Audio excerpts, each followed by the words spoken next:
Hey, welcome to the best of everything. This is your host, Ruben Paul, and across from me is my partner in crime, my brother from another mother, the watered down Mexican assassin. Quit saying that. What? You are, dude. Stop.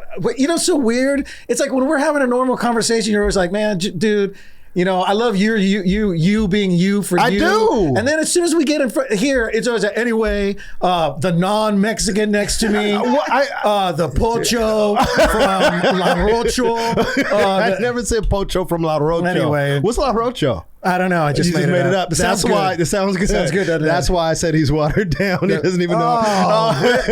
No, I love this is Johnny Sanchez. Thank you. Thank you. See, and give it up for my Oreo brother. From a coconut to an Oreo. This is why we got the show, motherfucker. This is why we got the show, man. That's not what. This is why we got the show, man. Why? Yeah. Anyway, all right, let's move on. We have somebody special here. We have somebody special wasting here. Our time. And this guy, I don't even know how long I've known this guy, but it seems like we've known each other forever.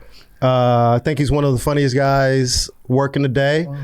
Some of you guys might recognize him from the new. He did the newer version of you. We're Mad TV bros now, dude. You guys are alumni, and he's the upgraded version of you. That's what they said, actually. They go, you know, you're the new Johnny Sanchez, right? And oh, really? Oh, I wanted to quit. Take that. I wanted to quit that. What? I wanted to quit that. Shit, man. See, he wanted to quit that day. Like, hey, yeah. man. Yeah, no. That But wait, he's gonna retract that when I send him my reel and he sees my body of work.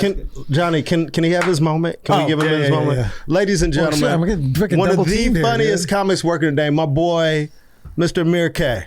What's happening? Thank you guys for having me, man. This is a pleasure to be here with these comedy greats. Well, let me just say this. Mad TV 2.0 is what he did. Mad TV 2.0. He was great on that. First of all, let's start. Do you mind telling us what the K stands for?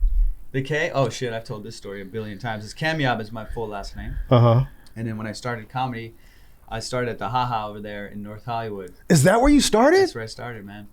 Wow. Yeah, so they had like an open mic or something? They did, yeah. Oh, so wow, I didn't know. Mic every day. They have it every day there. So like that was the opportunity to get up there, you know, because as you know, in LA, it's hard to get time. Yep. Yeah. So I would go there every fucking day because that was the only spot that I could get time every day, you know?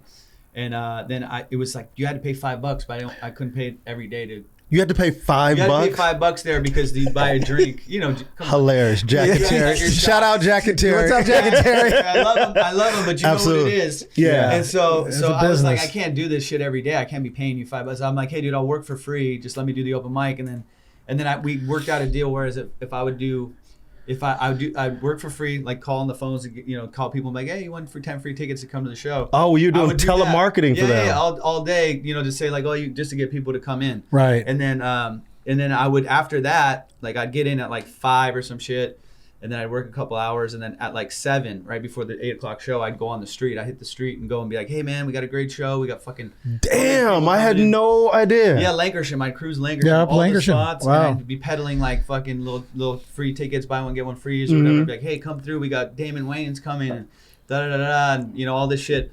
And then if I got enough people to come in, they'd let me do like fucking 5 minutes at the end of a fucking Thursday show or some shit. You know? So wow, dude, I had no idea. I had no idea. For some reason, I always thought you came from somewhere. No. And you were doing. I started in LA. You started in LA. Yeah. Wow, just like me. But how crazy that he started. I did too, but the Haha's the last place.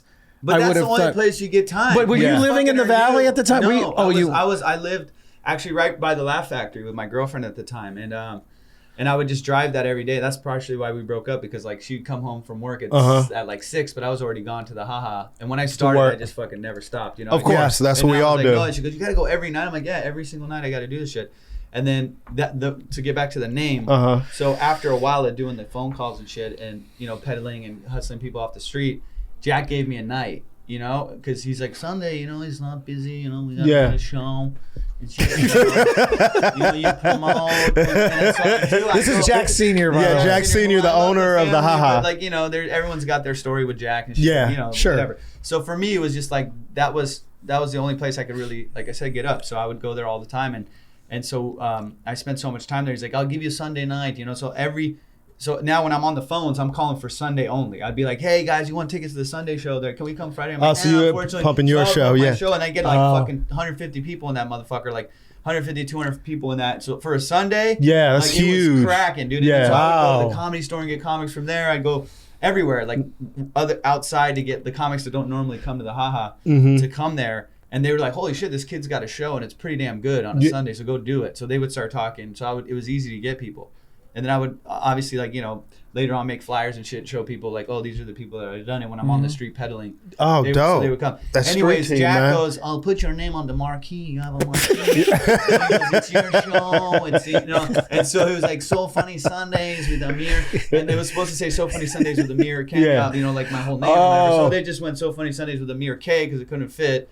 And then, No way. and when I started, Wow. this was like the point of like where I go, I should use my full name, you know? And I'm like, "So Jack, if you can put it up there." And then sure enough, I come the next day and it's like, I couldn't fit the name. You know? So you're going to be Amir K. No. So it wasn't that. It was just like, it was up there. Yeah. So it said So Funny Sundays with Amir K. And then all the, you know, a lot of comics I started with and shit, they'd be like, "Oh, it's Amir K." You know, they start calling me that. Amir. Off the shit. So they'd be like, "Oh, that's Amir K. That's Amir that's K." interesting. And then I liked it. I was like, "That's cool." And it just stuck. And I'm like, "Fuck it, that's it." You know? Wow. Because I would go up as Amir before, just like, you know, in the open mics when no You're one just knows. Amir. Yeah, No. they're Yeah. like, you know, because then you have to explain, "No, it's Camia. Yeah, no, and they're gonna get it wrong if they bring you up, you know. And I like my last name. But it's just like, I like Amir K, just the way that it's just. It has a nice flow to it. But I was excited to have you on the show because when I thought about having you as a guest, I've known you for so long, but I don't feel like I know you. Yeah, because we're like comedy, you know, like you have all these Comedy Acquaintances, friends, yeah. acquaintances, So we got friends. like an hour a night at the club, but then like you really don't get deep. Yeah, because we gotta like go and do something else Something and run and do else. another spot. But I've always liked you, and I never. So we must have met at the Haha then. We probably did, or the Laugh, because I remember you as always the Laugh Factory, dude. And Yeah. Johnny as I well. think definitely it's a Laugh Factory for me. for Yeah. Johnny. 'Cause I used to remember work- I'd come there and I was like scared of Johnny kind of because he'd always be like, I thought he didn't like me and shit. And Everybody thinks that about Johnny. I show my love with busting balls. Yeah, I figured it out. Yeah, and what's my nickname you give for me? I call Asshole. Johnny the shit starter. Shit starter Sanchez. Shit starter Sanchez. Johnny always starts shit. Just like Yeah. in the intro, I was trying to do an intro and then he just started shit for no reason. But that's what Johnny But the does. people that I don't fuck with, you don't talk to. then I don't really like them. Yeah. But some a lot reason- of guys are like that. Like That's Eric true. Griffin was like that with me, and he was like, I met him at the Haha, and he was like, you know, he'd come back to do comedy Yeah. shit, and he was like the king there. Like Terry would put him on wherever, and those were the guys like D'Elia, and those guys would always be there and get to go up Oh whenever. wow, D'Elia used to do the dude, huh? all the yeah. time. Oh, I All didn't- the- when I that was started, already- that's how I met those, and I was like, God damn, and they were fucking already like ripping, and Yeah. they were destroying. Yeah. And I would watch those guys, but holy shit, these guys are fucking great. And I remember that was my scope of like, you know, because there's a lot of guys that are hilarious comics that most of the people out there don't Have know. no idea. That have Yeah. no idea. Have that no are idea. Motherfucking monsters. Yeah. So these were the guys kind of coming up, and that was my scope of like, holy shit, there's all these guys. I mean, I know the famous dudes, but like, who the fuck are Fucking these guys? real, These- real Yeah, comics. Yeah, there's these tons of dudes guys that would ripping come it. through there and just like destroy, you know, Morangios and like everybody. It's just Yeah. like, and then Eric was always like, and I'd be like, hey man, and it'd be like, you know, I was like a fucking little, like it was Goodfellas or some shit. I get people water and shit like Yeah. that, you know, or whatever. Hey, Wow. Oh, you were like Spider. Well, there was Spiders, yeah. And then I'd say something too much. They'd be like, hey, get the fuck out. So I learned to just listen there and just Yeah. like fucking take it all in or whatever. Just listen to what they had to say. And Eric wouldn't fuck with me forever. And then I remember there was a turn, like maybe he'd see me go. Yeah, I saw you Yeah. do well. Yeah, and he was like, okay, this kid's going to be around for a But you while. know, Yeah. but just for on that note too, like Dom Herrera still busts my balls. Oh, I love Yeah. to this day. Of And I'm course. I mean, he's never stopped with me since the Comedy Store. So yeah, it's always a. It's like a hazing shit that you guys. It's like hazing, but I like the. I This like is what people. what comics that means do. I actually like the Yeah. person. Is We- really what it is. And I think It's a the kind younger guys take it that way. Like if someone's fucking with you, like Bobby would do it to me too, like bust my balls and shit. I'm like, Yeah. oh, at least he's doing that and not just fucking walking by me and not But- talking shit. yeah. but you know- not trying to grab Dom me. used to always. hold on, real quick. But the funny thing was, I guess I would bust his balls so much that remember when you bought that scooter? Yeah. So, and I really wanted a scooter. Yeah. I was being dead. So I'm checking out a scooter, right? And I'm like, I was damn. with you because I'm the one who started the scooter conversation, and You he thought, wanted to get one. yeah, and he thought you were being a dick. Yes! And then he went away and he was like, No, dude, I he was being doing too much. You yeah, know, yeah, Johnny he was doing touching too the much. exhaust pipe. Yeah, I was like, damn, dude, I really wanted a scooter at that time. And I was Amir like, looked at so- me and was like, why is he being a dick? Yeah, because Amir What he was doing was too much. No, and then Amir's like, all right, dude.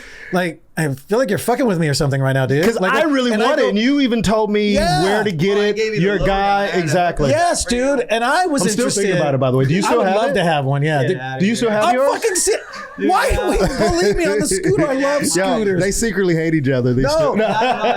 Get this. So so I'm just like, wow, man, I really like this. And he's just like, I don't know, dude. I feel like you're fucking. I can't tell if you're fucking with me or not. It's too much. Nobody loves the scooter. This motherfucker acted like I brought in like a fucking Lambo or something. Whoa. You gotta understand. That is Johnny, man. You gotta understand though. This goes way back when mopeds first came out, and I was around 15 and 16, and everybody in my hometown, my friends were getting mopeds, dude, and I didn't have one, but a lot of my friends did, and we would ride their mopeds. I've always had this weird fascination with scooters, dude. So I was legitimately into his scooter. Enough of the scooters. Enough of the scooters. You know what? I'm gonna get one. You still have yours? Mm-hmm. Do you still ride it? I do every now and then, dude. It's the easiest way to get around town. If I want to do quick errands, I'm telling you, know what parking is in LA. Yeah, I fucking zip that shit. Sebastian's got. I was just about to say. I remember when I saw that. I go, oh, this is okay. Yes, it's totally okay. I remember. I say, Sebastian, you have a scooter? He goes, yes. Yeah. In and out. But let me ask you this: so, how many close calls have you had on a scooter? To be honest, there was one on 4th of July, dude, that almost made me go like, "Holy shit, these motherfuckers aren't paying attention." Yeah, because you can't see you. Regular day, I was just driving, dude. This guy cut out in front of me, and I missed. That guy almost clipped me by like a see, that's the hair. thing, dude. And I was just like, to where I turned around, I was like, "What the fuck, man?" I was so like in shock of like this guy almost took my ass out. But then I tried when I like weekends. I try not to, obviously at night. Yeah, it's fucking like you're asking for it. When people are fucked up. Yeah, they're not gonna see. You leave the comedy clubs at like 1:30. Of course, shit. Everyone's drunk. Yeah. So I try not to do it at night anymore as much. Very rarely do I take it out. Yeah. At night now, but for the daytime, dude, if I want to go quickly to the store and grab something, dude, I take that shit because you don't have to fuss with parking. I feel like if I had one, I would put like a loud horn on it all the time. Holes into my exhaust to make it louder. No shit. It's super quiet. That's the scary part because they can't hear you. You can't hear you either. Yeah. And that's when when you only see a motorcycle when you hear that thing come by. You pay attention. That's right. Well, I do a little thing, or I use my horn a lot too. Well, the thing is, like, I bike ride, and they always say this for people who ride bikes, motorcycles. You have to ride like no one can see you. You just have to assume nobody can see you. I don't even ride on the street, my bicycle. I ride on the sidewalk, dude. You know that's illegal. I don't care. I'd rather get a ticket than hit. This racist cop dude, I was going down the street, and something happened where I almost got cut off, so I went on the sidewalk, and I came back. This motherfucker made a U-turn and pulled me over on my bike. I'm like, really, dude? You're pulling me over on a fucking bike on Santa Monica Boulevard? On a bicycle. When he's like, well, you can't ride on the, we look at you just like a vehicle. So police officers look at bikes and everything like you're in a vehicle. But let's get off the moped I'll shit. take the ticket though, dude. Then people distracted driving. And even if they do get on the, real quick, just for people out there, if you are riding a bicycle on the street, go against traffic, not with traffic. Traffic Safety Podcast with Johnny Sanchez. Because this way you can see somebody coming at you. But that's all, that's illegal too. That's all illegal, dude. It doesn't, you know what? I don't give a shit. Give me the ticket. Oh, what? All right. What do you want? Give me ticket or give me death. Welcome to the Moped Podcast. Think about it. Give me ticket or give me death. All right. Okay. And I don't wear a helmet. Can we get back to fucking this guest that we have here? We can talk about this. I'm you guys brought me on a break my balls about a scooter. I know, dude. Like, Jesus. Fucking see what I got to put up with Johnny? Like, it's always. Oh, really? Yeah. You know what, dude? We'll just Skype in. Just Skype me in every now and then so that I don't have to drive here then. We asked him about the moped and went into a fucking 2-hour debate about safety and give me a ticket or give me death. From that one, like it went to all pretty good. That was actually pretty good. That was That's my new T-shirt. Yeah, and caps. All right, give me ticket or give me death. Let's get back to comedy, man. Because I'm on a bicycle like that. God. All right, go ahead. My bad. Jesus. You know what? I got a better idea. Why don't you Skype me in? Yeah, why don't we do that? And what you do is like, let's ask Johnny now. Like after there's like 20 minutes of not me. Yeah, we'll cut to you eating popcorn and watching TV. And then you just come in and make your little That actually sounds like a great pod. That sounds like a great You know what? And I think all of us would be happier that way if we did it that way. We'll continue, dude. Continue. But, all right, so when you start, were you born here or were you born in Iran? I was born in Iran. Okay. Man, we really don't know each other. Yeah. So Now I thought I heard. There, yeah. But I mean, fucking everybody in the audience doesn't know, so I got to ask you questions that I might know the answer to.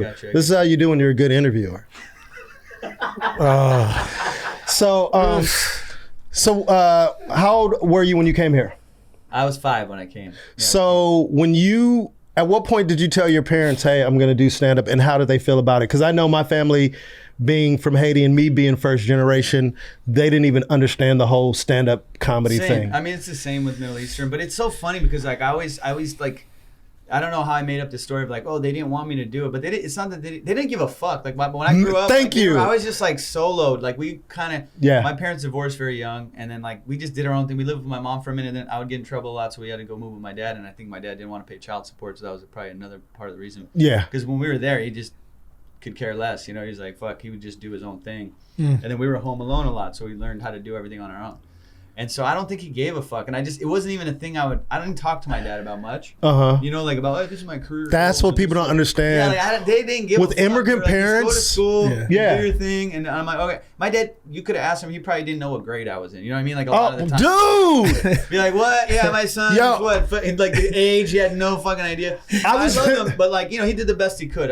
They're immigrants, man. They come from a different mentality. Like, my friends, they used to talk about their parents helping them with their homework. Dude, I'm like, your parents help you with your homework? Yeah. My father, dude, you know, I've said this before. My father had maybe a 3rd grade education and came to America and was successful, but their whole thing is when you come from poverty and you come to America, they feel like they already made it by being here. He would say that shit all the time. I mean, like, he would just be, I brought you to this country. Like, fucking, you know. Do something with it. And he's right because, I mean, dude, I used to have resentment and shit. Be like, oh, he doesn't love me. Or does whatever. But dude, I went through that shit in perspective. As when you get older. This dude brought fucking 2 kids, a wife to a brand new country, started all over again. I got high last week and forgot I have a dog. Yeah. That's part of the act, guys. Ladies and gentlemen, I got a drunk. But he's here all week. But like that's a part of that I talk about that I go, that's how different our lives are. Yeah, man. The dude had like a military father, you know, that he never saw. His mom died when he was fucking 4. Yeah. So we got very similar. He doesn't know how to fucking even love or show or talk to. Yeah. And his dad never was like connected. I don't know shit about him, dude. To this day,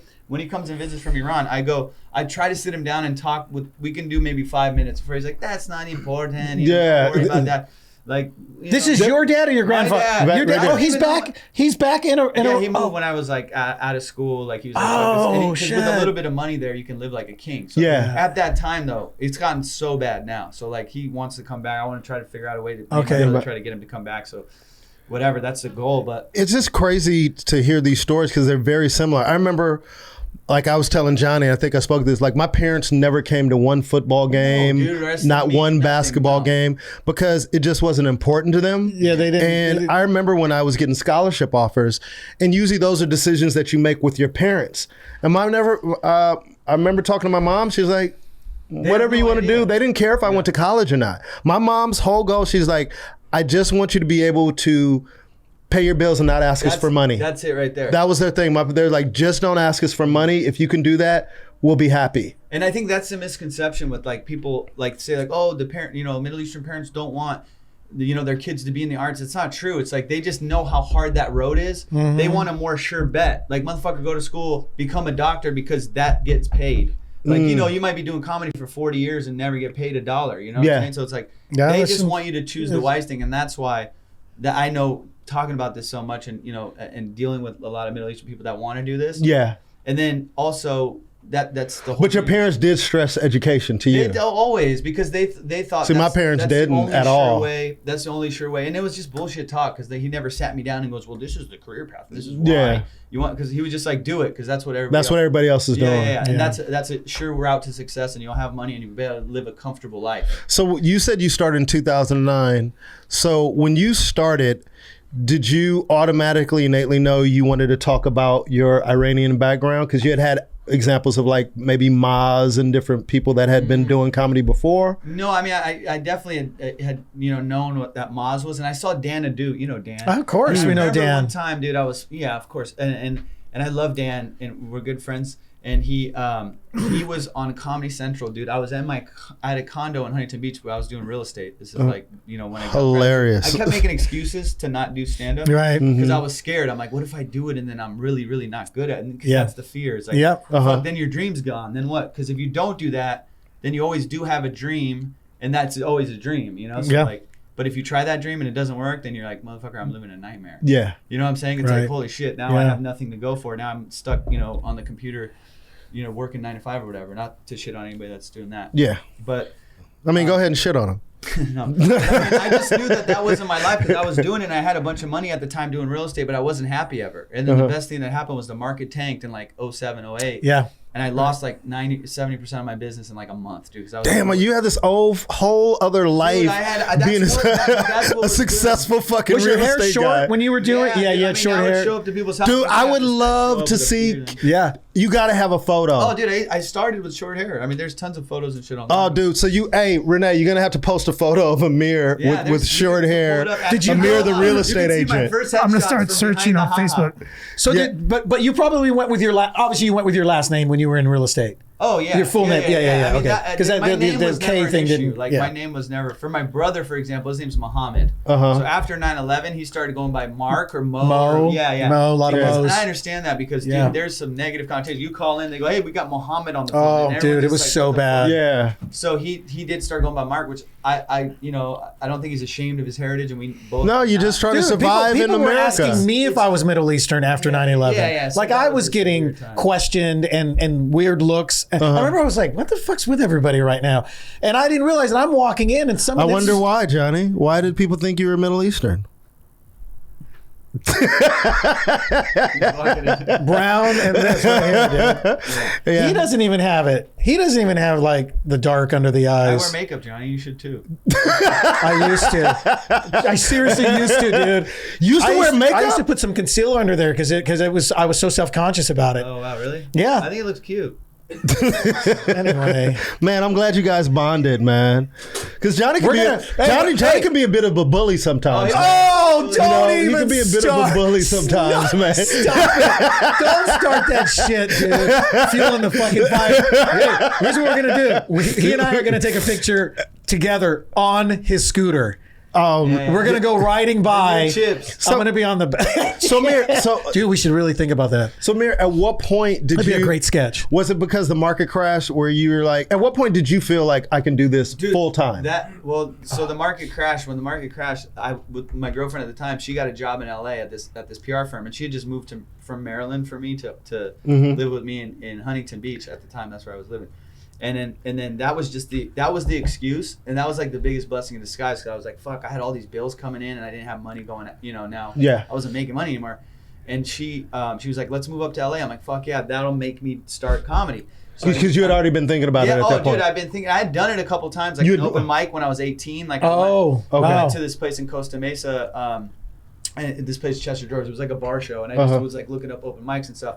And I did it a few times, and I was like, dude, I fucking love this shit. And I'd written this material about where I was working at the time. I was working at the Daily Grill restaurant. I used to like the Daily. They got a good salad there that I used to get all the time. A bunch of good food there. So I wrote my bit about that, and then my cousins that I was living with at the time, and I had 5 minutes, and I took it there, and I was like, oh shit, this is dope. And then from that moment forward, I was like, I'm gonna get back to this. I did it a few times. You just knew. Yeah, but at that time I was in school, so I'm like, I got to go to college and do that shit because that wasn't so planted in my brain. But it was also an excuse because the fear was let me just do this real quick and I'll come back to comedy. Then graduated from college, and then real estate was popping, so all my friends were making tons of money. I'm like, let me do that now. Another excuse not to start. But then I'm glad I did it because I got a bunch of life experience between college and being 27. Yeah. That then when I started at 27, I didn't just go out and talk about whacking off or whatever the younger comics were talking about. You had some more substance because you had to live some life. I had a lot of toilet stuff early on. Yeah, early on everyone does. Right?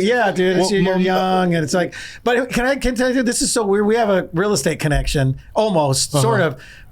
I was a week away from taking my state board real estate license.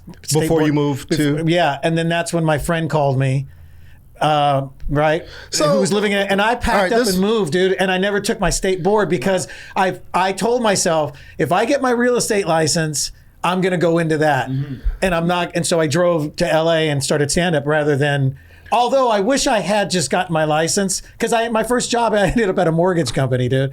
So that would have been an in, but who knows where that would have taken. Yeah, but then you would have made money and comfortable, because that comfortability of like having money was what kept me out of comedy for so long. Well, one thing that is interesting that we all have in common, I think most comics, is we run from it. And one thing that me and Tony Rock always say is, you don't choose comedy, comedy chooses you, because you can't run from it. It keeps coming back and you're like, man, I got to do this, because I ran from doing comedy for a long time. But one thing that we've talked about on this show, this is our fifth episode? Fifth. This is our fifth episode. And one thing that we've talked about is like defining moments. I went and saw Star is Born. I don't know if you saw the movie with Bradley Cooper. It, no, but I heard. But there's this Don't give away too much, okay? It's the fourth remake. All right, well, it is the fourth remake. Yeah, it's been done a bunch of times. But there was this moment that really stood out to me where she goes to see his concert and he calls her on stage for the first time. Yeah. And there's this moment where you know that she knows the moment she walks out there, her life is never going to be the same. It's like a defining moment. So for you, it sounds like the market crashing. Can you think of like that moment where you're like, man, I have to do, what's that defining moment for you? Or it could be when you got picked up as a regular. I mean, it could be whatever. It could be anything. Like, what do you feel like a defining moment? You could have more than one, but what do you feel like was your first defining moment? Like, yo, I'm going to do this for the rest of my life. Or, Ruben. Wow. Yeah. Talking to the mic. Oh, I'm not in the mic? Yeah, you. Okay. There was a bunch of moments, to answer your question, that were like, okay, this is going in a positive direction, right? So like early on, it was like doing the shows at the haha and shit, and then when I would get on the late shows, watching the older comics watch me, or like people would start peeking their heads in to see what the fuck I was doing, you know what I mean? And that was like, oh, because you're getting a good reaction out of the audience, whatever. That was like, okay, dude, I'm doing okay, I'm headed in the right direction. And then I would go do contests when I needed money or some shit. So I'd go do contests. And I started like, taking first in a lot of these contests. Like, what contests were you doing? Where? I mean, just the funniest person in the valley and all that stuff. No, like the Orange County ones, which were bullshit. Oh, then, like they were the bill. Not that they were bullshit, but it was just like whatever. You just go down there, and then if you took first, you get fucking $1,500. So I was like, oh shit, they were paying. Oh yeah, dude. And then because I was like, they're only $50 or something. No. Oh so wow. they were paying. So I'd go and every fucking whatever. So often we drive down there and go, and everyone else is bringing all their friends to fucking. We just go solo. We were LA comics. Yeah. Go down and then do your thing, and then I won a few of those. Then there was a big one was in the Bay, San Francisco Bay. I had zero money. I was with my boy Dino. I'd broken up with my girl. I lived in this shitty fucking little apartment right by the Comedy Store that we paid like nothing for. And then there was this big ass contest at Tommy T's. And it was like, it used to be the Bay Area Black Comedy Competition. Oh, yeah. Is this the one in Pleasanton, right? Yeah. But no, then he had like 3 different clubs. Oh, okay. So there was like a bunch of different clubs. Yeah. So it was doing it all through that. And it was $10,000 was the prize, right? So it was like Whoa. Tommy T, and everyone's like skeptical. And I'm like, D, we got to go to this shit, dude. I think we could do well in this thing. Yeah. So Dino and I convinced him to come up there with me. So we go to the Bay and we start this motherfucker, this whole process. And literally, I'm like, dude, we'll take whatever money we have. We got a place. We'll make a little bit of cash to come home, because it was a deep payout, like the first top 10 make it or something. Yeah. And so I'd been doing well in the other competitions. I'm like, let's go. So we go there. We stay in a hostel for like $25 a night. And we're fucking just there slamming it. But we're having the best, like, the early comedy. Yeah, man. We were just having the most fun you could have. Yeah. These 2 fucking scoundrel little Starbucks. Yeah. In the streets of San Fran, just having a blast, and like knowing this is our journey and doing what we're doing. And then we go to the contest, and like Dino gets knocked out in the 2nd or 3rd round or some shit. So I'm like, fuck, I got 2 more nights to be here. So I'm like, dude, I'll use whatever I have to pay for our remaining nights. So literally I'm tapped out now, and it's the finals. I make it to the finals. And we started in San Francisco. Throughout all the clubs, you had to keep going. And people are flying in from Chicago and New York just to like get a piece of Was there more black comics in this competition? It was, but I started in like, the urban rooms and shit, so I was like that was my bag, Yeah. So we go to the finals, and I'm like, it's Tommy T, so he's charging for drinks and shit. I don't know if you guys know. Oh, of course. We know Tommy. Yeah, we used to work that room. Yeah. Yeah. And so, and it was like everyone was like, dude, Tommy, I don't know, $10,000, that's crazy for him to, like, what, I don't know anything about the dude, Yeah. So I'm like, but it was KBLX, the radio station, that was putting up the money. So it was $20,000 total. So they were doing this big old publicity thing about it. 10 for first, 5, and whatever it was. Yeah. And so we go to the finals. I try to get a drink before I'm going. I'm nervous, I'm like, fuck, dude, this is like pressure. This is like the most money that's on the line. And I go to get a drink, and I give him my card, and the lady's like, the bartender's like, your card declined. I'm like, oh fuck, like literally that's telling you you're tapped out. And I go, okay. I'm like, would you just give me to the end? I know, like, you know, I'm gonna place. Now, I'm gonna place here. I know I got a place now. Go to the fucking thing. And then after my set, I was like, did she give you the drink, by the way? Yeah, she gave me the drink. And then after my set, she goes, I think you're gonna be okay. Like after the set, and like it was one of those sets that you have, and I never say I'm like, oh, I fucking crushed it. This set was like every fucking word you said. You know when you're like in the pocket, like, man. You're just like everything you're saying, even the riffs were crushing. Yeah. And the setups, you're getting chuckles on setups. Like, and you know that room, it's like there's people above you. Top, like, that moment was like, fuck yeah, dude. And I'm like, I get off and I just felt like people, I don't know, it was a crazy feeling, dude. And Dino's just like fucking in the back going like, hell yeah, we fucking go to my car. We had a bottle of vodka because like that's the only reason I tried to get a drink was because I didn't want to run out to the car. I didn't think I had time. Yeah. So we come back and everyone's like, holy shit, now it's like that was the set to beat or whatever. Yeah, and then you set the bar. And then they even tried, I think, because it was like Dennis Gaxiola there was a bunch of vets too there, you know? Yeah. And they're like that's their area that they do really well in, and a few other guys I can't even remember, but it was like some pretty good acts up there. Yeah. And then it came down to the finals, and they're like, and I remember the guys were coming around, and I think everybody knew what had happened, you know. And this isn't just to blow smoke up my ass, but they were like, couple of the guys from Tommy T's were like, who the fuck is this guy? Isn't that the best feeling? Like, where'd this guy come from? This wasn't supposed to happen. Like, one of our guys was supposed to win it. So I don't know what they had like dealt with, like, hey man, because you know we'll take some for the club or whatever it was, because they were trying to figure out a way to rob you. What it felt like, yes, but they wanted to rob you. I'm telling you. It was undeniable. There would have been a goddamn mutiny in that motherfucker. Yeah, it was. Because there was a guy they sent out. It was like, you know, these are competitions. It was one of Tommy's boys. Like, you know, you never know what can happen. Fuck that. I looked at him. I go, nah. I'm like, I didn't know how to handle it because I'm like, fuck, D. I think they're trying to set me up to like make me not be first or do it. And then it was like we're waiting down to the wire. And I'm just like, and it didn't matter even if it was second. It would. They're probably in the back. They're probably in the back, like, man, we got to give that Iranian motherfucker some money. They had no we got to cash this motherfucker out. And this open micer, fuck.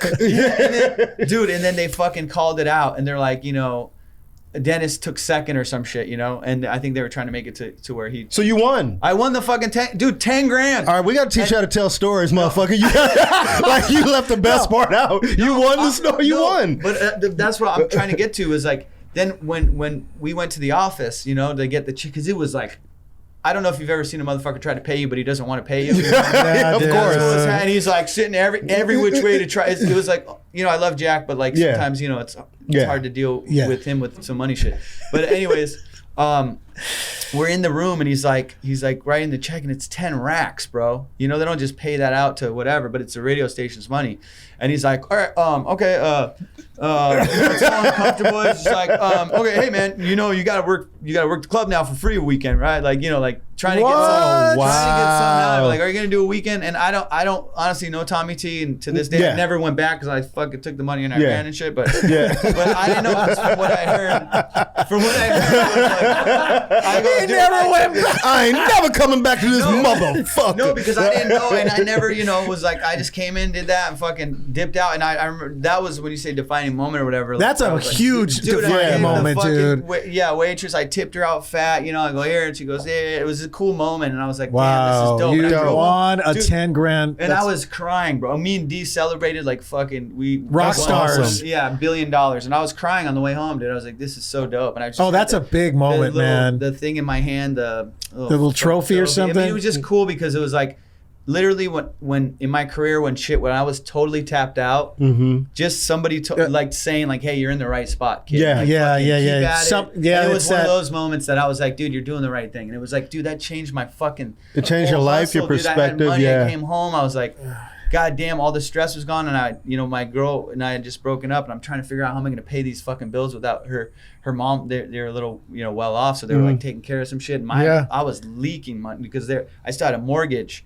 you know, and I stopped paying it. So, you know what I mean? Yeah. Like, I'll foreclose. You're trying to survive, dude. Yeah. Yeah. So that was one. That was one, and then there's a few other shits that happened. But that's amazing, man. That's huge, man. To go down there in that environment and win out of nowhere, especially because you know when you're doing a competition, everybody just sizes up the people that they know. And they didn't even think about me. They didn't even think about you. You're an afterthought, and you came and just boom, did that, and that's dope. I mean, I've had moments like that myself, but yeah, telling the story is kind of like it's blowing smoke up your own ass. You know well, but here's the thing. But it's not like you're walking around doing it all the time. I mean, you know what I mean? We're asking you, so it's not blowing smoke up your ass, Amir. It's like it's the fucking journey that you went through. Right. Like if you didn't have these moments, you wouldn't be fucking sitting here today. Mm-hmm. Like you're here and you're doing comedy because you've had success to keep you going. That's why when me and Johnny talk sometimes on the phone, like one of the things that I love in comedy, when you see somebody who's fucking awful when they first start, and then you see him like 2 years later, and you're like, this dude. One of the and I tell Johnny this all the time. Rest in peace. Freddie Soto. The first time I saw him was one of the worst fucking comics I'd ever seen. I wish I would. I got to see him one time live. Yeah, at the factory. And he was a beast. He was a monster. He was but he hadn't found his father stuff, and regardless, and all that. You know what's funny? He wasn't completely committed with his father because he used to do his grandfather, who, by the way, which is my favorite character, was his grandfather. But the father was so much more dynamic and a bigger personality. And then he started getting, he used to do his mom, he used to do his grandfather and his father. And then gradually he's pushed it. I remember it was all dad. Irregardless. Because when I first saw him, like, I mean, we're all young comics. He leaped. Yeah, we're all starting out. And that's, we're all just trying to find our voice, and you find it at different points, and we kind of see each other, and how are you going to be here? Like, I'd be leaving, he'd be coming. So, and then I remember just watching him do a set, and I think it was at the store, and I was like, wow, he got really good. You know what I mean? There's a lot of guys that I heard about like that got that click. Yeah, but you know what's interesting? There's a guy that the piano guy Jeff Scott, who's been there for over 20 years. Mm-hmm. He's one guy who sat in the so the audience know been where for 20 years. He's been the piano player at the comedy store for over 20 years. Mm-hmm. So he's watched all those little moments with all of us. Mm-hmm. I remember when he told me the same thing one time when he's like, dude, I remember when you made that switch one night because they can see it. They see it, and then I remember him saying the same thing about Freddie. Yeah, he's like, man, Freddie just. I saw a set the other night, and he's like, he just made that turn, and he said the same thing about Sebastian Maniscalco. Yeah, overnight, just like it's almost an overnight just figure thing. It out. Sebastian was just kind of all over the, have you been to Ross lately? And then all of a sudden one night it was just boom. Yeah, it just. I think when I think of Sebastian, I think of two booms. I think of one when he became funny, but he was very observational, and then now. His huge leap into a superstar in comedy is very much about his Italian heritage and being Italian. And Sebastian never used to talk about that. It's almost equivalent to how I never talked about him being Haitian. Yeah. That's why last night... And who was on you to talk about being Haitian for how many years? Johnny Sanchez, Russell Peter, but Johnny first, and who else? Because he would tell me... You never hear that perspective. That's what... We would never do. We would talk about our families, and he would always do his dad, and he'd tell me about his mom, and I'm laughing my ass off every time. I'm like, Rube. But I get it. At the time, he was like, man, I'm just not ready yet. Yeah. But when I started, Amir, so you came from Iran, and people in this country have a stereotype or an image when you say Iranian. When I started doing comedy, nobody knew what Haitians were. Right. So my natural instinct was to do Haitian material, but I grew up in the hood. These motherfuckers like, what the fuck is a Haitian? People didn't even know what Haitians were. Yeah, if I was Jamaican, it would have been easy because people have a stereotype of Jamaicans or Africans, but nobody knew what Haitians were. And then I felt like African American, so I just talked about what I felt comfortable doing. And that's, dude, it's like I don't know if you guys are like this, but like there's like levels to your shit when you're starting out. Mm-hmm. Like there's bits that I can go back to now that I thought I could do, but I wasn't able to perform that shit and do it because I didn't have the skill set. I didn't have the skill set to be able to rock that shit and make it what it needs to be. Yeah. So I think that's maybe that, probably what happened is like you improve, and I think a couple things happened. One, I had friends like Johnny was like, dude, if you don't fucking start talking about your dad and your family, I'm gonna do all that stuff. Yeah, he used to say that. He's like, yeah, I got a Haitian friend. Yeah, and he said he was going to start doing it, and I think it was a perfect storm of finally I felt ready, and then I felt like I can go into any environment.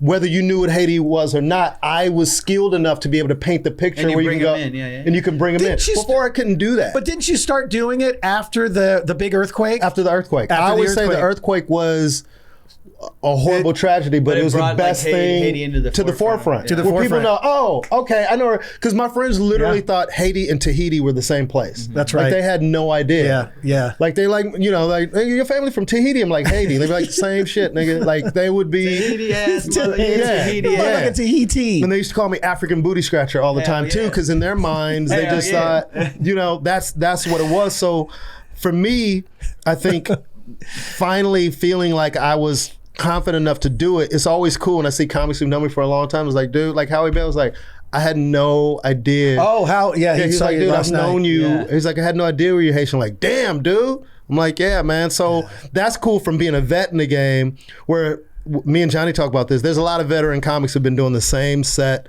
my God, from day one. And I always pride myself in writing and having new material, but especially for the vets, you're like, damn, you're not doing anything you used to do when you first started. And we thought you were funny back then. Or how about when they go, damn, dude, you got rid of your blah, blah, blah bit? Yeah. Yeah, man, I had to let it go, dude. I It don't ran do its that course. anymore. I did it on a special or I did it on something and then you gotta let them go. And dude, closers, speaking of closers, and when as a comic, it's hard to get those great closers and you got to let those go after a while. Otherwise you'll have that same closer every single show. And so we talked we always talk it's tough. Yeah. If you haven't put it on TV, I think the rule is like you put it on, it's over, right? You put it on something. For some people. Right. No. I get it. For I'm good just comics, saying, like, yeah. for guys that are trying to grow and whatever. But Yeah, funny, man. it's like, I've had this conversation with Maz a bunch. Like you're fucked if you do the old stuff, and you're damned if you do. You're damned if you don't. If you come don't. off a show and they'll be like, you didn't do that. Man, I get that so I brought much. my friends to they go, listen. I love that, but it's like, and then if you do it, they go, you got to do some new stuff. It's like, what the fuck? You can't- want It's from me, hard. man? You cannot please everybody, man. So you just, And it's I think for me, most of the comics, if you're a comedian and we're friends, it's probably because I'm a fan. Because I love comedy so much. I just love good comedy. And I just remember the thing that I remember about you most was the court bit. Oh yeah, I love like that. that's like the traffic. That's, Yeah, dude. Speaking about blowing smoke up your own ass, he goes, "I love that bit." No, I love doing it. I'm saying I love doing. I'm just the bit. fucking with you. he's I'm just just fucking fucking with around. you. Yeah. But It's a I great remember bit. watching that bit and going, because you've seen other court bits, but it's like yours was so specific and it was original in its own right because it's from your perspective and the execution of it. I was like, yo, this dude is funny. And I remember telling somebody that, and instead of being a hater, a lot of comics are haters when they see somebody funny. I was like, I wanted to get to know you at that point. Oh, cool. You know what I mean? Like, yo, he's funny. And same thing with Johnny. When I first saw Johnny, I'd never seen him before. And this little Mexican dude who was super now physical. I'm Mexican. Yeah, you're watered down. I was going to leave that out. All right. No, but you guys, you were always cool to me. Ruben's always, ever since like we got to know each other, Yeah. you've never been like, Yeah, this because fucking.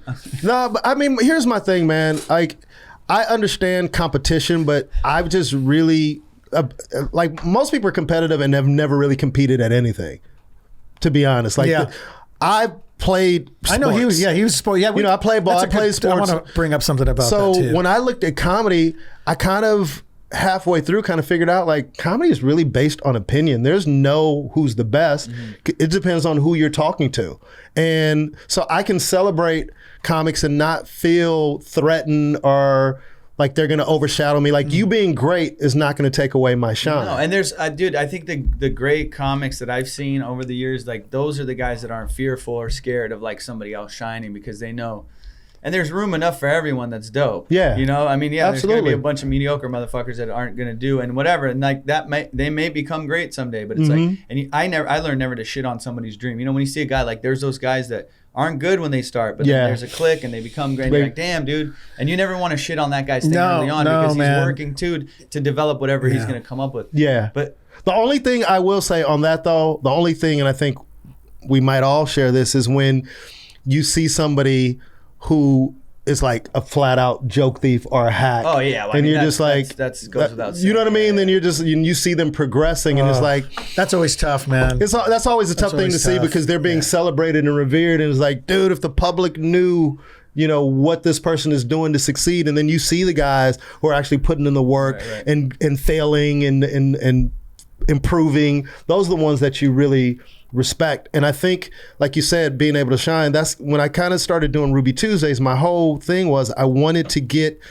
different types of comics on one show and let everybody shine and kind of let the audience decide who they like and who they don't like, instead of it being an all black show or all Latino show or all whatever Asian or whatever, all Middle Eastern shows, which they're Middle Eastern shows now. Just to take the best from all those rooms, put them on one show, and let's just see what it is. Funny is funny, man. That's right. And it's like that's what I've seen with the guys that I like respect and look up to, is the guys that can play literally any room. It's not like, oh, dude, this guy needs an alt room to shine, or he needs a fucking Mexican room to be good, or he needs a white crowd to be okay. It's like just be fucking funny. Just be funny all anywhere. That I look at and go, oh, this guy's a monster. It's guys that could just play any room. From 80-year-olds to right. You can go do like a Friars Club and kill, and then you can go do a late night blue room and still do well without even having to go blue sometimes. But I always told that to some of the the Latino comics that I would work with and that have them feature for me. I'd be like, dude, get out of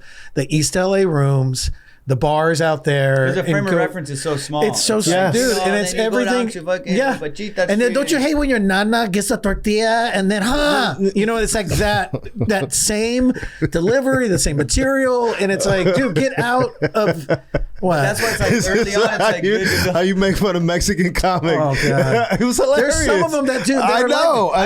Remember the signature? What's the signature? What's up, fuckers? Yeah, what's up, fuckers? That's the signature. Where my Latino? Where my Latinos at? First of all, it's a Latino show, bro. Yeah. And they're walking out going, where are my Latinos? They're my Latinos. Are you here or what? We're here. Clap if you're proud. We're at a place called Tortillas. Clap if you're proud. The place is called Tortillas. It's a Mexican restaurant. It's a Mexican place, dude. I think we got that there's going to be Mexicans and Latinos in the audience. Well, I mean, being able to work different types of audiences, like you say, I think sometimes you have to be, people get into a comfort zone. And I know for me, I just think, I started working different rooms, not only to challenge myself, but it was a money thing. Because, first of all, D.L. Hughley was like, hey man, you need to work other rooms. You shouldn't, like, you're more, he saw something in me. He's like, you're more than just doing these black rooms. So that's when I started going to like the Laugh Factory and the Store and the Improv and that. But those rooms weren't paying. Like, you know what the spots pay at the Store and all these places. So when a Mexican comic's coming to you, you're like, hey man, you want to come out to Montebello? I got $100 for you. Like $100? Yeah, dude. I'm like, come do 10 minutes, get Willie Barcena and all these comics. Jeff Garcia. Money, all those rooms. But see, for you and guys, that's how you get versatile. Doing La Puente, Montebello. To me, it was better for you guys to do those rooms because you sort of stand out with your material and your point of view, because the other guys are all kind of talking about the same thing. Yeah. You guys come up and it's refreshing. It's something different. They're getting a different perspective. Well, to be perfectly honest, and because that's how you and I met, dude, at some of the Latino shows. And we won't put anybody on blast, but the thing I'm sure Amir can probably relate to this. The hard part when you start doing those rooms is trying not to pander. Because your first instinct is, man, this is all love Mexican. You Mexicans. I love like everything. And sometimes I remember when I first started doing them, I was killing because I was the novelty act. I was the only black guy on the show and I was fucking killing. And then it got to a while when you're going to do well. You're driving home going, yeah, I killed, but it wasn't what I wanted. It wasn't what I wanted to do, man. It's the same thing. Of course, we all do. I think. I kind of did some cheap tricks. Yeah, because we all know what they are. Yeah, do them, and I don't know if you guys are like me, but I'll beat myself up as soon as I say it. Absolutely. Like, why'd I say that? Like in your head, you're like, why do I say that? Why'd I say that? Going to take a shit? Yeah. The guy gets up, he go, why did I fucking do that? God damn it, I'm better than that. But it's funny how it but that shows you want to be good, the fact that you even have that thoughts, because at least you have the thoughts and you do something about it. Some comics don't even think twice about it. They're just happy they killed. They're like, oh, dude, this is fucking destroying. I murdered. Like they're the king of the world. But it's like, dude, you did like every trick in the book. And it's like there's so many little tricks you could do in stand-up that could elicit a laugh. Come on, man. Because I started, he and I started opposite. I was just doing bars and open mic nights in the Valley. No Latino. I didn't even know anything about there was really none that. And this is the same guy that tried to give me shit about calling. But I was doing the shows in the San Fernando Valley, just so everybody's aware of that. Anyway, now you're really Mexican. The San Fernando. I like we do the bit with the cape. Extra into a matador. So Ruben started in the black rooms and then moved to the mainstream. I was just doing rooms. Yeah. They were just, and then what happened was I got turned into, same thing, some money. Hey, we'll pay you to come do, Montebello. Can I say something about you though? Oh, no. Can I say something about you? To me, like when I first met you, you were kind of already like the shit. Like everybody, like Johnny was the hot fucking guy around. So I always looked at him like all these fucking bar shows and everything that we're doing was kind of beneath you because you're like at the store and you're at the I got Improv. The store early. I got and the store you know what I mean? You were like that guy who was kind of different from the. I wasn't I? Oh shit! There you go. I can't even compliment this guy. Can we get a still shot of No, when I started, Johnny was a fucking man, dude. I remember, I would see you guys. You were like, all like the same Bobby, you, all those guys. I was like, holy shit, I've seen these guys on TV, man. Yeah, man. Because we would talk about Amir even now. When we started seeing and some of the newer guys coming around, you and I had conversations about Amir. Remember, we would just be like, damn, man. He said the same thing. He's like, the dude just makes me laugh. And I go, yeah, me too. Yeah. It's not even aside from the bits. You have great bits. And because there's some guys who have good material, but they're not good performers, and they don't make you laugh. Like you go, oh, that's funny. But you're not laughing. But you're not laughing. We talk about that a lot. That's funny. And I think to me, what makes a great comic is good writing and good performing. You know what I mean? Dude, I fucking to echo what the hell you're saying. I can't believe I just said to echo. Yeah. But I'll tell you this right now. I can't either, actually. When a guy's like, I mean, there's something to be said about great writing, right? Yeah. Dude, I think stand-up to me has always been, and I've always been attracted to that type of performance, is the guy that you gotta see him. Yeah. You can stand there too and do jokes, but I'll listen to your album just as well. Yeah. But if I go to a live show, I want to see a motherfucker give me a show. Like, that's why true. we were talking about Cat Williams, dude. I love him because dude, that guy, he sweats his fucking dick off just like giving you a show. Yeah. And that's, to me, that like, I know it's all, absolutely subjective, of course, but that's what you like. That's what I like. And when people come to my show and I'm doing my hour, I go, I'm gonna give these people fucking what they paid for. Fucking well, you know what's interesting? Yeah. And speaking of like doing an hour when you're on the road, is I had a friend who's seen me around town or whatever, and then he came on the road and seen me do an hour. He said, "Damn, dude." I go, "What?" And he goes, "No, it's just." He goes, "No, it's just different." I go, well, the hour, I'm headlining. I'm doing an hour. Yeah. I don't have to edit anything. And I know for the next 45 minutes to an hour, I can give everything. Yep. And not saying that I don't do that in 20-minute sets, but it's just different when you have a platform and you are the show. Mm-hmm. When you take the seat, I dress differently on the road. Like I'm not wearing a suit or anything, but people paid money to come see you, so you want them to feel like, especially being a black comic. What if on the road he was in a dress? That would never fucking happen. Totally different, man. You're Medea on the road. Hey, babies! Welcome to. What if we find out? Everybody found out I was really RuPaul or some shit. Like, yo, that motherfucker is really RuPaul. No, but it's the thing of, like you said, it's a whole different. It's a whole performance. Yeah. And I remember having this conversation. Well, I won't name drop, with a famous comic, and he was like, "Rube," he goes, "people are paying money to come see you, man. They're getting babysitters. They plan this weekend around your show." I think I know who that is. Give him Lopez. Yeah, give him a show. You know what I mean? Too, I So, because his thing was the suit. Everything was the suit. And I'm like, dude. He's like. But now he's kind of. I know, dude. I noticed that. He's because we've had a Levi jackets. Yeah, he's wearing jeans now and everything, but he never used to do that before. Yeah, but I think that's a kind of a dated. And not to say like don't give him a show and look nice or whatever. Yeah. But if you're an artist, dude, however you dress, like dress dope in that or whatever. But you don't need to be in a fucking suit if you're doing. Absolutely, I never believe that, dude. I never believe that. If that's not your shit, then don't do it. Hey, remember the time? Because I'm not comfortable like in that. I agree, man. Well, but George's whole theory behind it was that the everybody respects the nicest dressed person at a business. Wasn't that his whole thing? Like, I can't remember. You might be right. He told me something that he said was like, "Hey man, the guy that comes walking up with the suit, whether you're at a hotel or a restaurant, that's the guy that gets the most respect." And I think George, and I got to give George credit, dude, because he's the first and only one that I know of that did that with Latino, as far as Latino comedy went. Yeah. Paul didn't do that. But that was his style and the decision that he made. And I know I remember struggling with it, like, and then DL, they went through that. Like he said, it's not that it's dated and you can't do it. Some guys still wear suits and rock it dope because that's them.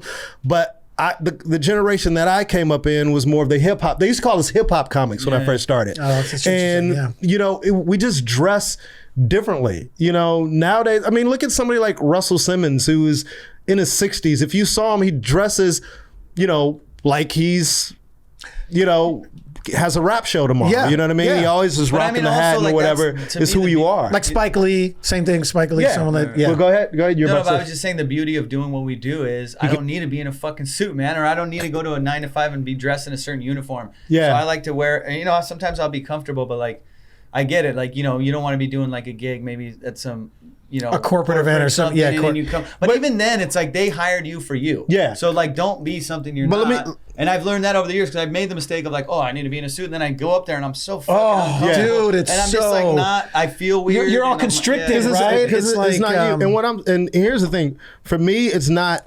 I don't wear a suit or anything.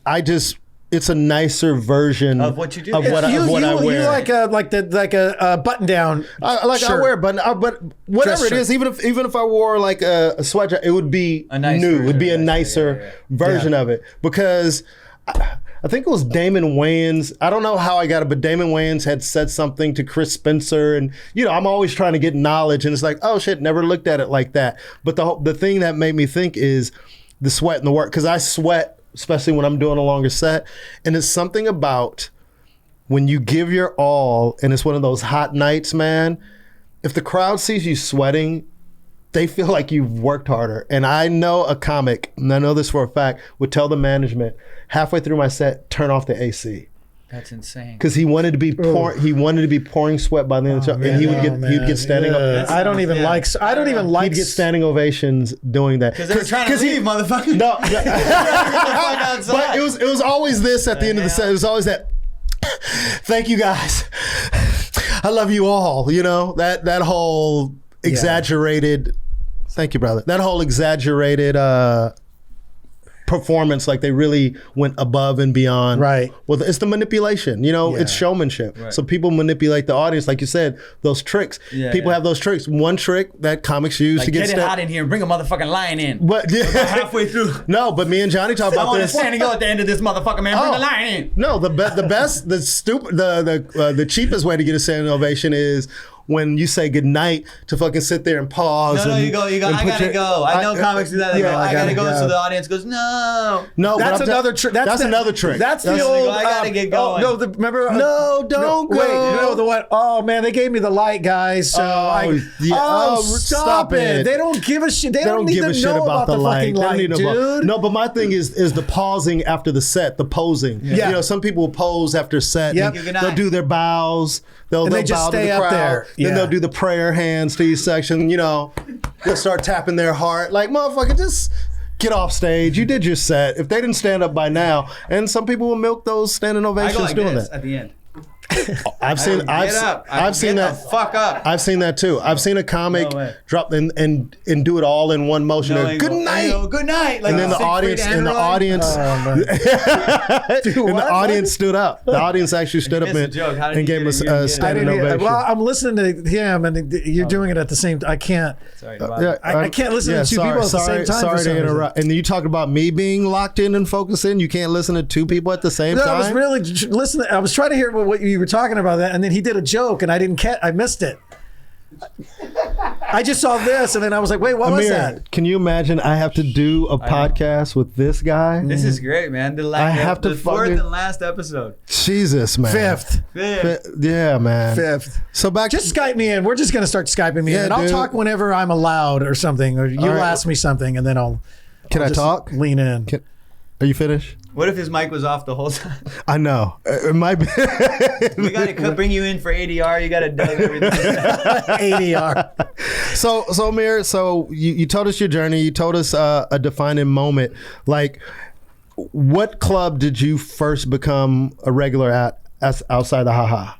I spent a lot of time at the store early on, but Tommy didn't really like me and shit. And I so think was it that partially because it was at the factory, right? it was at the factory. Yeah. Yeah, factory gave me love, but the improv, Rita at the improv was a Rita's so love dope, Rita, man. I love Rita. Yeah, Rita. She's the reason why I got into the Dude, improv. she Was Rita, man. Like my ace. And Yeah. then, like now in that place, dude, with the Laugh Factory. I mean, Yeah. Jamie's always been cool too, but Jamie always was like, okay, buddy, you know. Like, He likes you though, man. He likes me, but I don't think he ever watched me early. You know what I mean? So he would hear it, and I think he liked me. You know how he is about it. Yeah, Mm-hmm. I think he liked me and didn't want to give too much shit to me because, like, give me spots and stuff because he was like, oh, this just kid, they're gonna think I'm fanning out my friend, or like he might be probably something.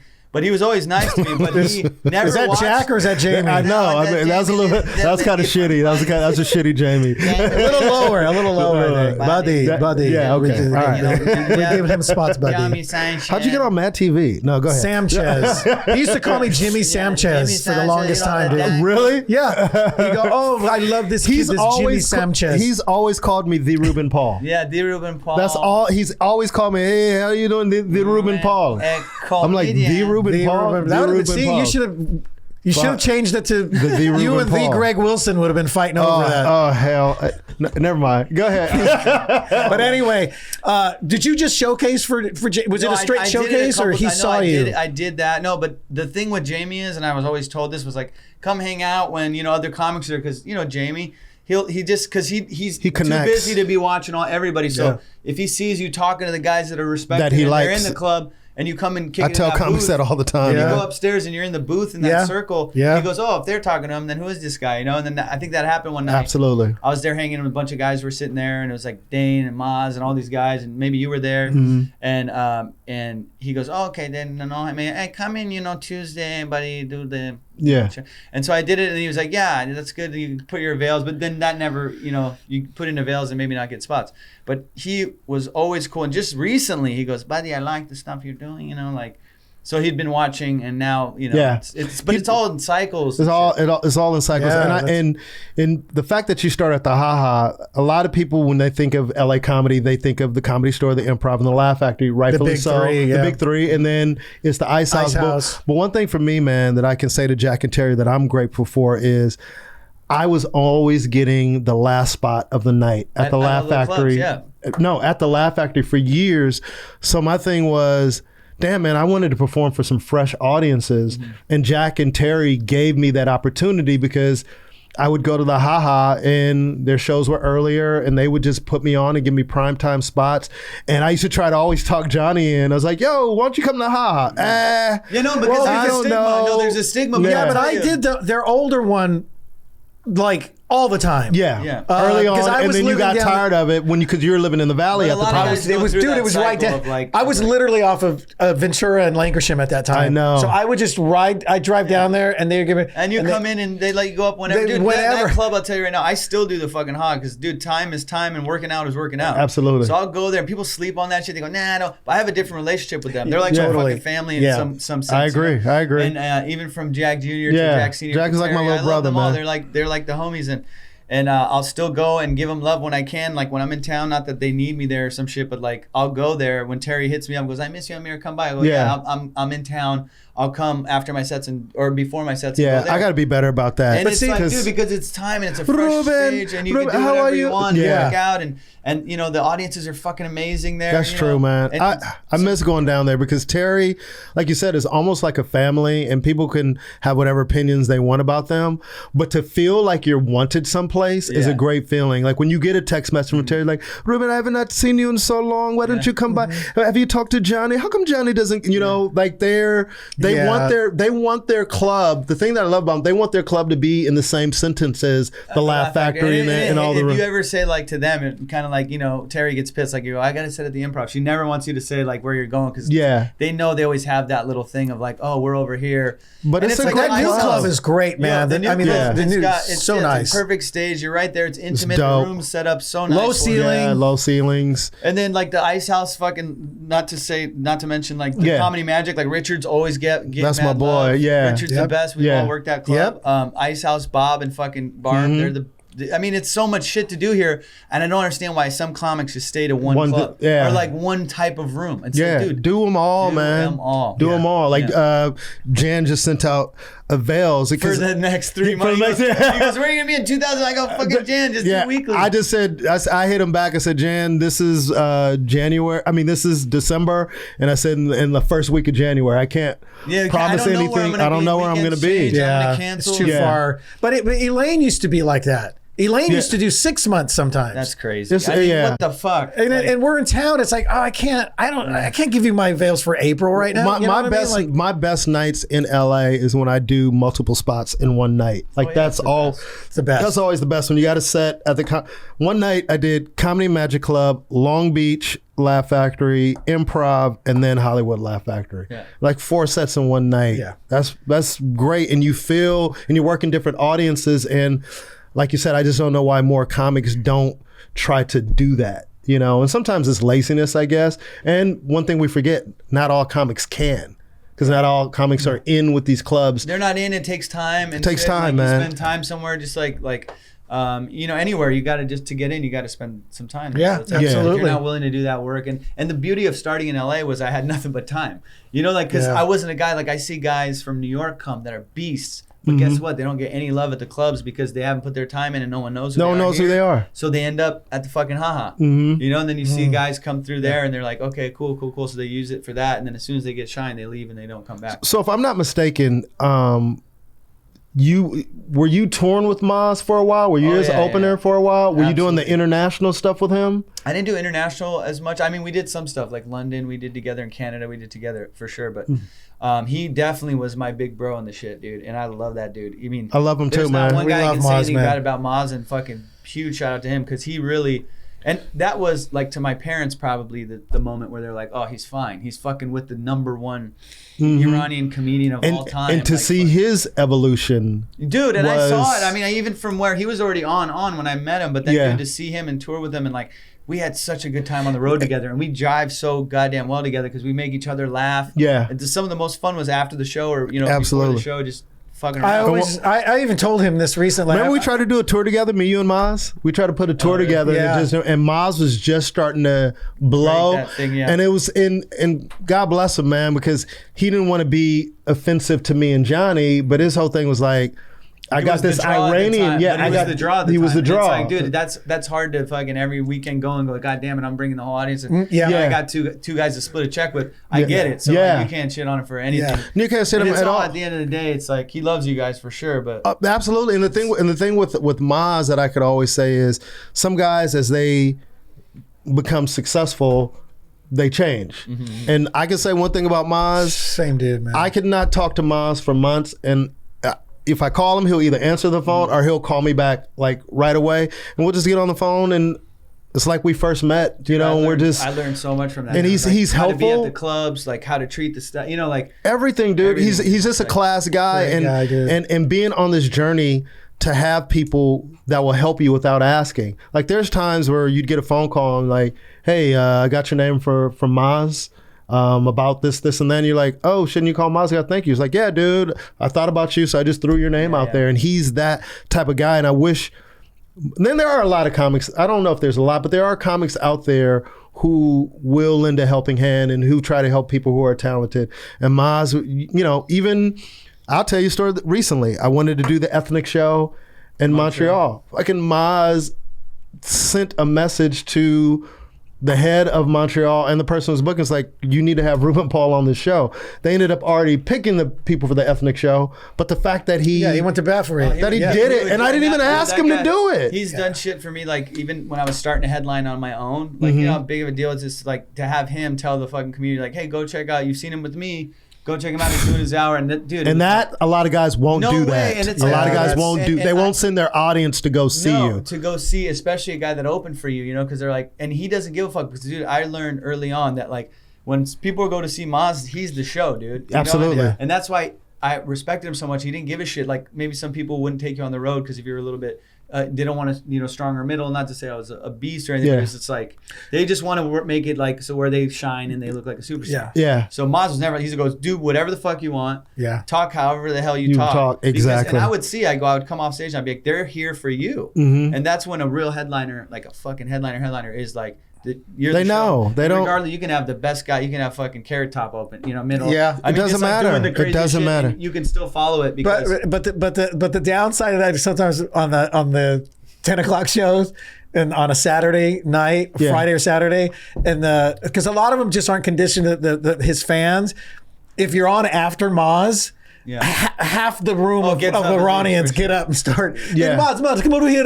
We take a picture. What are you doing? And we're like, and it's funny. I've had this conversation with him because I love Maz and we hang out. And I don't know who this mumbling Arab is. Why? That's so offensive to him, man. I know. Remember the old bit? Offensive. Remember the old bit I used to do? And he tries to talk about me. This motherfucker. See that shit he did right in front of him? See that is so. Remember the old bit I used to do about the guys at the liquor store, and the guys they always go, I go, how come Middle Eastern guys are always going before they talk? And I go, the English words are rotating around their heads. I used to love that. Like having to look up. Anyway, but whenever I'm talking to Maz, you got to do the punchline. You can't just do the setup. You got. I don't even remember it. Johnny used to say the words would be floating. Kendi. Is that what I said? I just made that up. I'm a good writer. But Maz, you said something about that. Maz, we would talk to Maz. I would talk to Maz upstairs, and I brought this up to him, and he's so cool. He acknowledged. I go, Maz, your peeps, man. They're getting up, leaving. You're so racist. And he goes, "Your peeps." And he even goes. He goes, "I know. I've told them. I've said this to them. I send out blasts. But dude, he's training. Don't leave. Dude, he's training the audience. Like they don't know. They don't know. I know. And I would go up and I'd get so them. frustrated in the beginning. I'd be opening and I'm like, these motherfuckers, because I'm in the clubs and shit, and like with audiences that get it. Yeah. Like starting in black rooms or fucking the white Latino rooms. They get it because they've had comedy in the community for so long. We haven't. Yes. So these motherfuckers would be staring at me, and it's like a room full of my dads. Yeah. And I'm like, Jesus, and I'd get mad, and Maz would lose his shit. He'd be in the back cracking up. And I'm going, look at this motherfucker. Because I was coming off of store spots at 1:45. Come on, man. Yeah. And I was already mad because I was waiting 8 hours to get on stage. So I took that energy to this show when they were like, no, man, we're here to see you guys. Mm-hmm. And then it took me a little bit to be like, oh, dude, they want to hear. And then to be comfortable in the silence a little bit and be like, dude, look, you're going to get some of these fans, the younger guys will probably like your shit because I'm a little bit more, like I talk loose and foul-mouthed a little bit. Well, the thing interesting about that, when I started working with Russell Peters, one thing that I realized is like, oh, his audience is Russell Peters fans. Yeah. They're not necessarily comedy fans. And that's a whole different dynamic to perform in front of. And I was so grateful for him to give me those opportunities, because when you're performing in front of these audiences and you can kill them, like we talking about being versatile and being able to work different type of room. Crowd. It's not my crowd. They came to see another guy. Absolutely. But you still stood out. Yeah. And remember, I'm performing in front of 15,000 of your dads. Yeah. You know what I mean?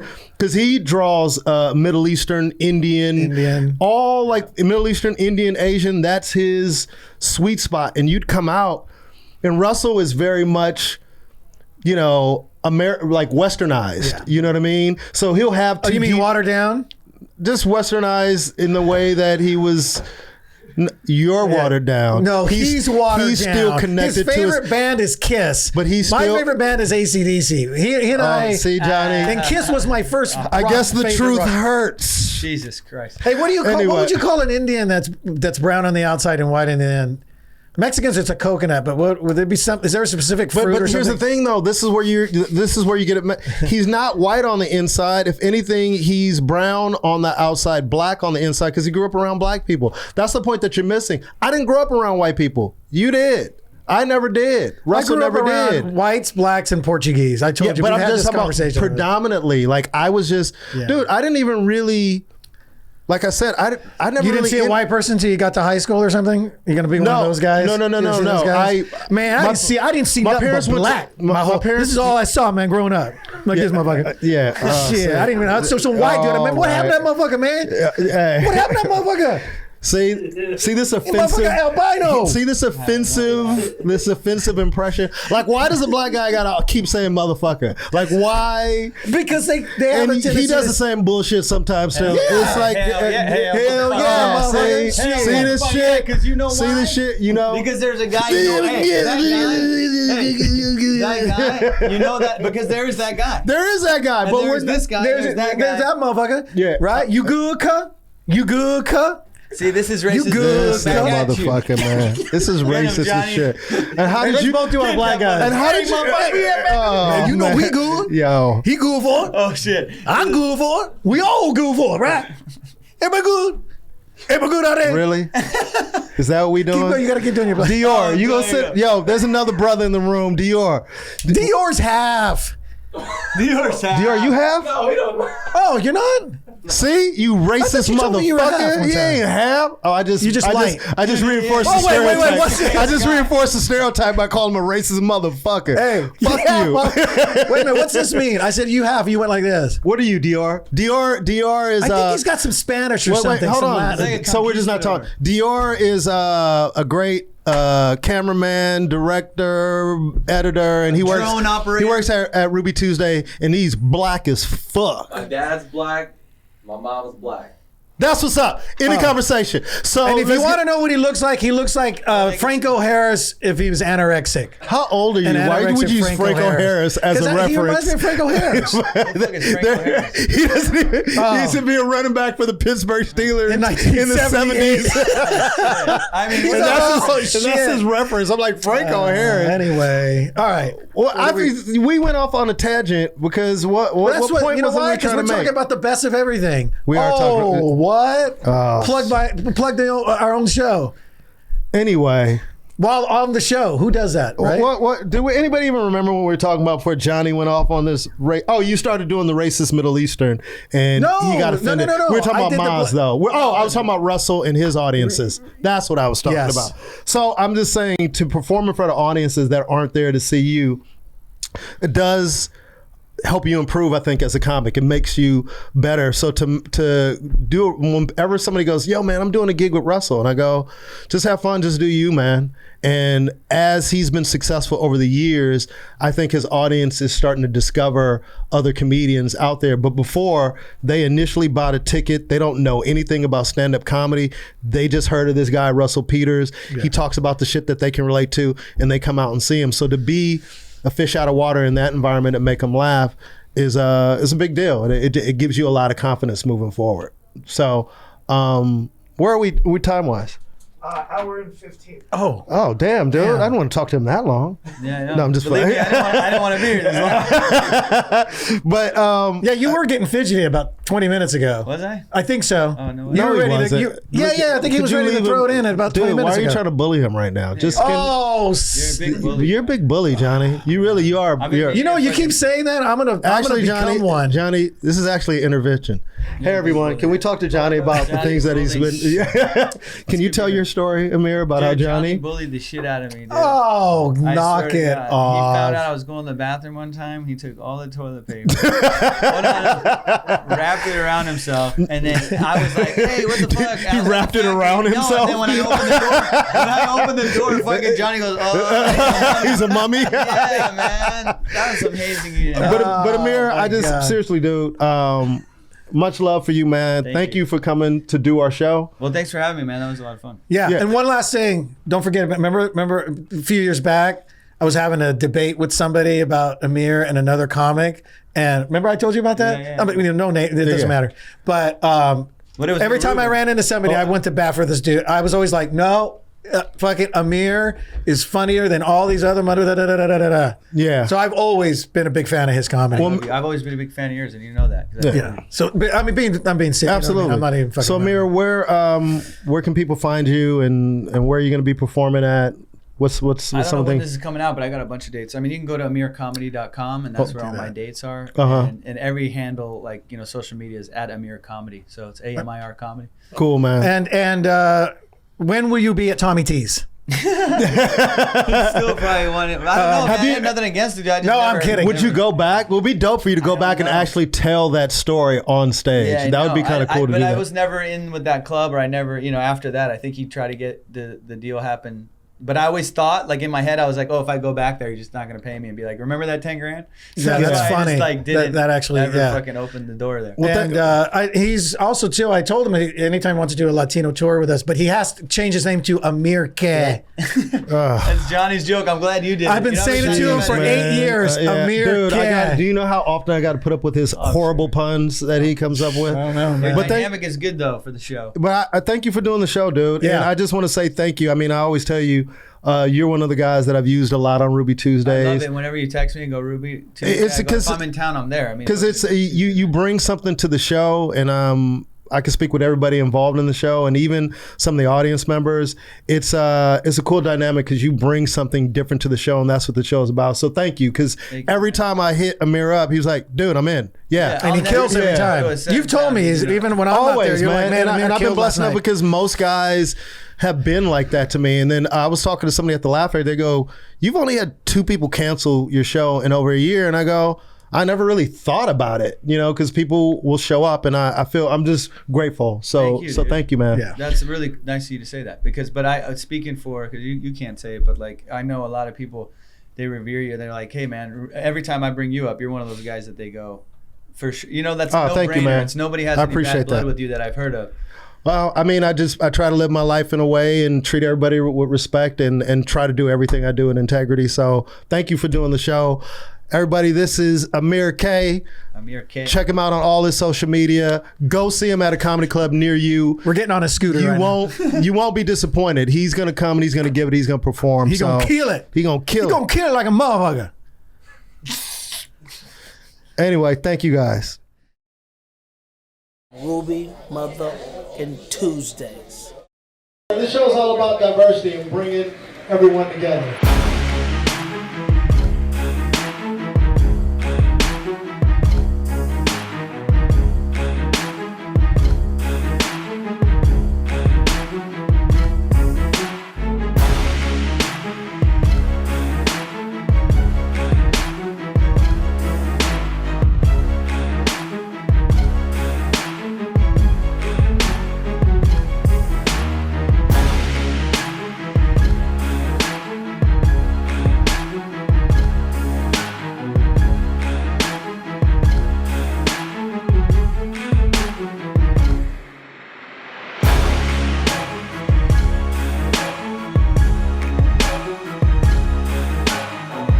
You never know who you're going to see at Ruby Tuesdays.